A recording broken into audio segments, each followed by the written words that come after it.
अभी आपको खबर देंगे लाहौर हाई कोर्ट से, जहां परवेज इलाही की हिफाजती जमानत मंजूर कर ली गई है। आपको बताएं कि एंटी करप्शन गुजरांवाला के मुकदमे में चौधरी परवेज इलाही की 15 मई तक हिफाजती जमानत मंजूर कर ली गई है। अब्दुल रहमान हमारे साथ मौजूद हैं, इस बारे में मजीद उनसे जानेंगे। जी अब्दुल रहमान, बताइएगा।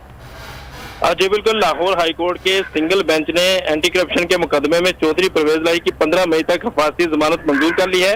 जस्टिस असद जावेद गुरवाल के रूबरू चौधरी परवेज इलाही और उनके वकील अमर सईद रान जो है अदालत के रूबरू पेश हुए।